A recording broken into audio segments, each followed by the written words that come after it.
Pregnancy में बहुत सारे एक्सपेक्टिंग मदर्स को नाभि में, पेट की स्किन के आसपास नावल से रिलेटेड प्रॉब्लम्स फेस करनी पड़ती है। ये कई बार सीरियस भी होती है। आप कैसे समझेंगे कि ये प्रॉब्लम आपको कैसे सॉल्व करनी है? आइए सीखते हैं।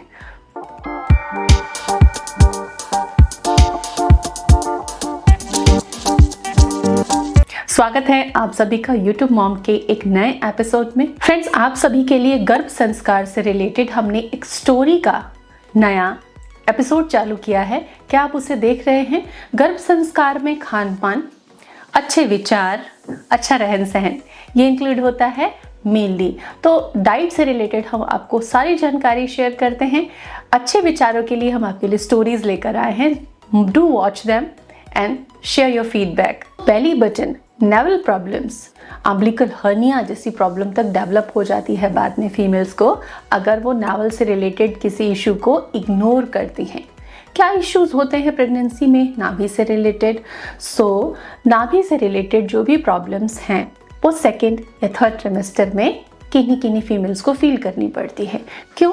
जैसे जैसे यूट्रस ग्रो होता है, नेवल बाहर की तरफ प्रोट्रूड होता है। अब ऐसे में आपको लगता है कि अरे मेरी नाभि तो बाहर निकल गई है, इतना बड़ा सा गोल सा बल्ज निकल गया, कपड़े पहनते हो तो भी वो उभरा हुआ आपको महसूस होता है।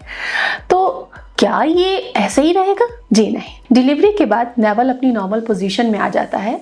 कुछ महिलाओं के साथ, बहुत ही कम नंबर्स में, ये थोड़ा बहुत बाहर रह जाता है, पहले जैसा नहीं होता, लेकिन मोस्ट ऑफ फीमेल्स की नेवल नॉर्मल हो जाती है जैसे कि कंसीव करने से पहले थी। लेकिन कई बार ऐसा होता है कि नाभि में दर्द होता है, कुछ फीमेल को डिस्चार्ज भी महसूस होता है कि उसमें से कुछ निकल रहा है, कुछ डिस्चार्ज आ रहा है उसके अंदर से। कई बार पस पड़ जाता है, कई बार इचिंग और बर्निंग के सेंसेशन होते हैं। अब इसको क्या समझा जाए, इसको कैसे हैंडल करें? नेवल में किसको ऐसी प्रॉब्लम होती है? कुछ फीमेल्स ऐसी प्रॉब्लम एक्सपीरियंस करती हैं। तो क्या करना चाहिए? तो सबसे पहले हम छोटी प्रॉब्लम से शुरू करते हैं कि नेवल और उसके आसपास अगर इचिंग हो रही है, अगर बर्निंग हो रही है, तो समझ लीजिए कि आप जो कपड़े पहन रहे हो वो कंफर्टेबल नहीं है आपकी स्किन के लिए।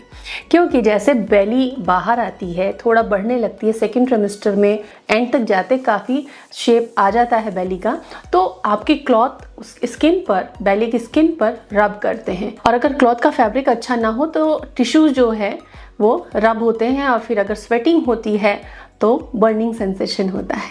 ये बहुत हल्का होता है, लेकिन अगर आप इससे इरिटेट हो रही हैं तो अपनी क्लोथिंग को ठीक कीजिए। कॉटन के फैब्रिक यूज़ कीजिए, चाहे इनर वियर के लिए हो, चाहे आप जो भी कपड़े पहन रहे हो उसके लिए cotton and comfortable breathable clothing आपको प्रेफर करनी चाहिए। कई बार नाभि के आसपास दर्द रहता है, so it's very common. Round ligament pain हो सकता है, और ये प्रेगनेंसी के दौरान होने वाले बदलावों की वजह से। अब इसके लिए आपको परेशान नहीं होना है, वो अपने आप ठीक भी हो जाएगा। कई बार जब बेबी बम बढ़ता है, अगर ट्विंस एंड ट्रिपलेट्स हैं, मल्टीपल प्रेगनेंसीज अगर हैं, तो बेबी का बम का साइज और बढ़ता है।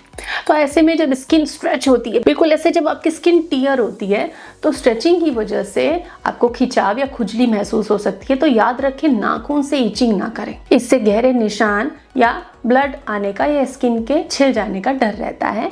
आप ऑयल बेस्ड बढ़िया मॉइस्चराइजर से अपने बेली को 3 बार एटलीस्ट, एक दिन में 3 बार या 4 बार मॉइस्चराइज करें। जब आप स्किन को मॉइस्चराइज करेंगे तो उससे नमी बनी रहेगी, इचिंग नहीं होगी, और स्ट्रेच मार्क्स में भी कमी रहेगी। कई बार फीमेल्स को नेवल से हल्का फुल्का डिस्चार्ज आता है, कई बार पस आता है, तो नॉर्मली कोई प्रॉब्लम नहीं है, ये धीरे धीरे ठीक होगा, क्योंकि ये इन्फेक्शन का संकेत है। तो जब भी आप डॉक्टर के पास जाएं फॉलोअप के लिए, तो अपने डॉक्टर से ज़रूर डिस्कस करें इस चीज़ को। लेकिन अगर आपको इचिंग, बर्निंग या डिस्चार्ज के साथ में फीवर आ रहा है, तब इमीडिएटली आपको डॉक्टर को कंसल्ट करना है, क्योंकि ये कोई इन्फेक्शन हो सकता है। जाने या अनजाने में नाभि के मैल को निकालना, नाभि में प्रेशर लगाना, कुछ चेक करना, दबाव देना, ये टोटली गलत है। आप ऐसी चीज़ें ना करें। हर कुछ चीज़ नाभि पर अपने अप्लाई ना करें। Coconut oil cold press apply कर सकती हैं, मॉइस्चराइज़र अप्लाई कर सकती हैं जो कि केमिकल से फ्री हो। और नेवल में चेंजेस होना प्रेगनेंसी में कॉमन है। ये कुछ मेजर इश्यूज आते थे, उनको हमने डिस्कस किया। Hope it helps you. Thank you.